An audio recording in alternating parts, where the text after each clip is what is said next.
Market లో 3000 కే washing machine 5000 కే fridge దొరుకుతుందంటే మీరు నమ్ముతారా?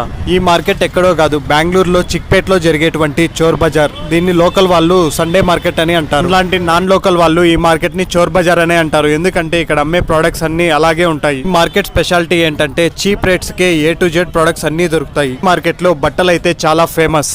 లో దొరకని వస్తువు అంటూ ఉండదు. ఎలక్ట్రిక్ స్పేర్స్ నుంచి స్టార్ట్ చేస్తే ఐఫోన్ వరకు చాలా చీప్ గానే అమ్మేస్తారు. కాకపోతే ఆ ఒరిజినల్ ఫేకా అనేది చెక్ చేసుకోవాల్సింది మన రెస్పాన్సిబిలిటీ. కాకపోతే ఈ మార్కెట్ లో ఉన్న వాళ్ళంతా సిండికేట్. మీకు ఏదైనా ప్రోడక్ట్ నచ్చితేనే, ఖచ్చితంగా కావాలంటేనే అది ప్రైస్ అడిగి మీరు కొనుక్కోండి. ప్రైస్ అడిగి వెనక్కి వచ్చినట్లయితే మనతో గొడవ పడడానికి కూడా వాళ్ళు సిద్ధంగానే ఉంటారు. రెగ్యులర్ స్ట్రీట్ లో అయితే కన్స్ట్రక్షన్ జరుగుతున్నటువంటి బిల్డింగ్స్ దగ్గర కొట్టుకొచ్చినటువంటి మోటార్లు, ఆ కన్స్ట్రక్షన్ కి ఉపయోగించేటువంటి ఐరన్ వస్తువులు అయితే ఎక్కువగా అమ్ముతూ ఉంటారు. ఈ మార్కెట్ లో అక్కడక్కడ గేమ్స్ కూడా జరుగుతూ ఉంటాయి. నా సజెషన్ ఏంటంటే దయచేసి అలాంటి వాటిలో మీరు ఎప్పుడు పార్టిసిపేట్ చేయకండి. ఫైనల్ గా ఈ మార్కెట్ మొత్తము చూసిన తర్వాత నాకు అనిపించిన విషయం ఏంటంటే ఈ మార్కెట్ లో పనికొచ్చేది రెండు వస్తువులు. ఒకటి తక్కువ రేటుకి వచ్చే బట్టలు, రెండవది కన్స్ట్రక్షన్ గూడ్స్ అని చెప్పాను కదా, అవైతే తీసుకుంటే మన పర్సనల్ గా వాడుకోవడానికి ఉపయోగపడతాయి. ఎప్పుడైనా మీరు విజిట్ చేసినట్లయితే ఆ స్ట్రీట్ గేమ్స్ జోలికి వెళ్ళి దయచేసి లాస్ అవ్వకండి. ఎందుకంటే ఇప్పుడే మన తెలుగు వాళ్ళు వేలకు వేళ్ళు రెంట్లు కడుతూ వాళ్ళని బాగుపరుస్తున్నారు. ఇలా నష్టపోయి బాధపడకండి. వీడియో చూస్తున్న మీలో మన తెలుగు వాళ్ళు ఉంటే మీ రూమ్ రెంట్ ఎంతో కామెంట్ చేయండి. అట్లీస్ట్ మన జనరేషన్ లో అయినా తెలుగు వాళ్ళు అంటే యూనిటీ పీపుల్ అనే పేరైతే మనం తెచ్చుకుంటాం. ఎందుకంటే యూనిటీ ఈజ్ ఆల్వేస్ స్ట్రెంగ్త్. మరొక మంచి వీడియోతో మళ్ళీ మీ ముందుకు వస్తాను. Thank you for watching Garuda vlog 7.